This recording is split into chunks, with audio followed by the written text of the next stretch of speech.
Hello दोस्तों, it's a story time. Arjun हमेशा की तरह आज भी नाश्ता किए बिना ही ऑफिस चला गया, जिस वजह से उसकी माँ रागिनी बहुत गुस्सा थी।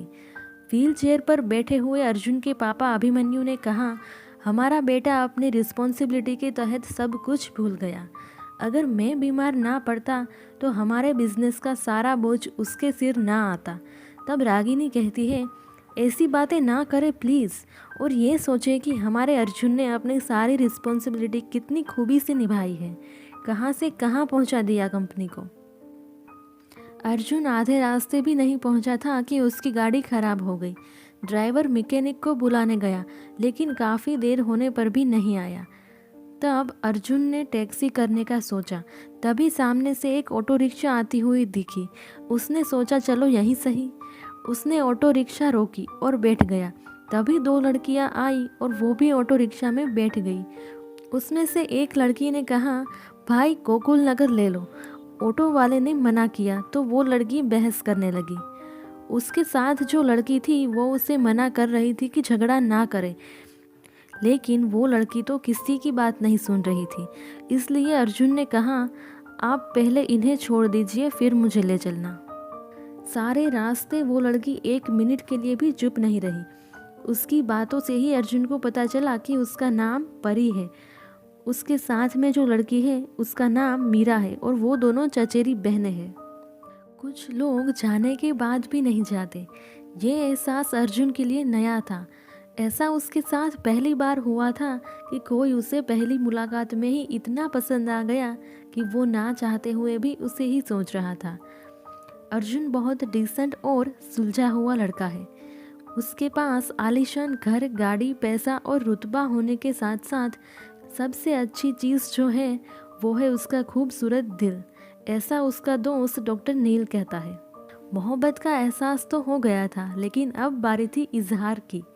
इसलिए एक दिन अर्जुन ने ठान ली कि आज तो वो परी को अपने दिल की बात बता कर रहेगा, और निकल गया परी से मिलने उसके घर।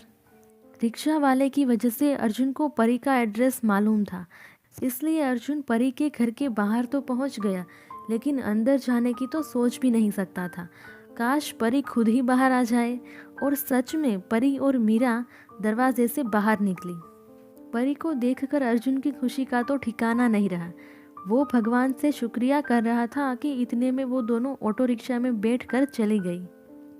अर्जुन भी उनके पीछे पीछे गया। अर्जुन ने देखा कि दोनों बहनें एक ज्वेलरी शॉप में गई है। इसलिए अर्जुन भी गाड़ी पार्क करके उस शॉप के बाहर खड़ा हो गया और उनके निकलने का इंतज़ार करने लगा।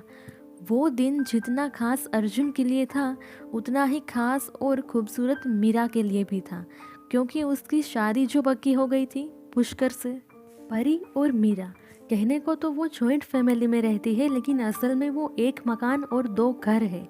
एक मकान मीरा का, जिसमें वो अपनी माँ और दादी के साथ रहती है, और दूसरा घर है परी का, जिसमें वो अपनी माँ, पापा और छोटे भाई आरव के साथ रहती है। मीरा और परी दोनों बहनें कम, दोस्त ज़्यादा है, लेकिन दोनों की सोच और स्वभाव एक दूसरे से बिल्कुल अलग। मीरा बहुत छोटी थी जब उसके पापा गुजर गए। बिना बाप की बेटी की परवरिश करना उसकी माँ कावेरी के लिए बहुत मुश्किल और चुनौतियों भरा था। शायद इसीलिए वक्त और हालात ने उन्हें सख्त बना दिया था। लेकिन वो मीरा से बहुत प्यार करती थी और उसे पढ़ाने से लेकर कामयाब बनाने में उनका जो योगदान है उसे मीरा अच्छे से जानती थी। तभी तो उसने अपनी माँ की सारी जिम्मेदारियाँ खुद उठा ली। जॉब के साथ साथ घर का काम और शाम को ट्यूशन भी पढ़ाती थी। तो दूसरी तरफ परी को जिम्मेदारी का मतलब भी पता नहीं था। घर का कोई काम ना करने वाली परी अच्छे से जानती थी लोगों से काम निकलवाना। मीरा जितनी मासूम और सादा थी, परी उतनी ही जिद्दी, अड़ियल और मुफट। मीरा दिल से सोचती और परी दिमाग से। मीरा सहन करने वाली तो परी आवाज़ उठाने वाली।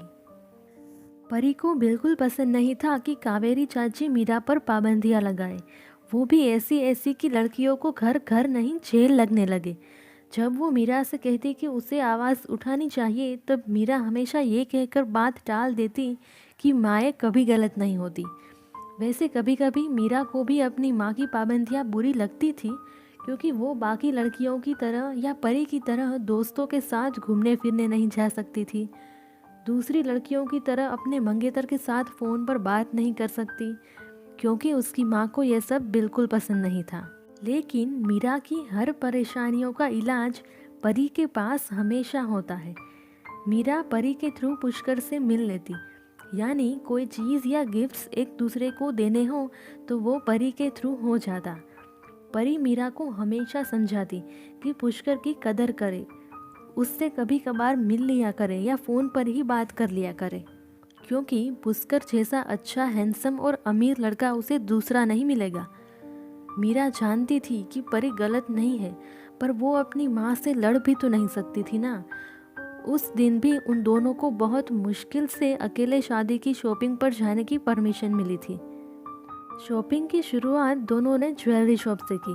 ज्वेलरी शॉप के अंदर जाने के थोड़ी देर बाद परी फ़ोन पर बात करने के लिए बाहर आई और अर्जुन वहीं उसका रास्ता रोककर खड़ा रह गया और कह दिया अपने दिल की बात कि परी, मैं तुमसे बहुत प्यार करता हूँ और तुमसे शादी करना चाहता हूँ। नेक्स्ट एपिसोड के साथ मैं बहुत जल्द आपसे मिलूँगी, लेकिन तब तक के लिए आप प्लीज़ कमेंट, लाइक, शेयर और सब्सक्राइब कर दीजिएगा। Thanks for watching.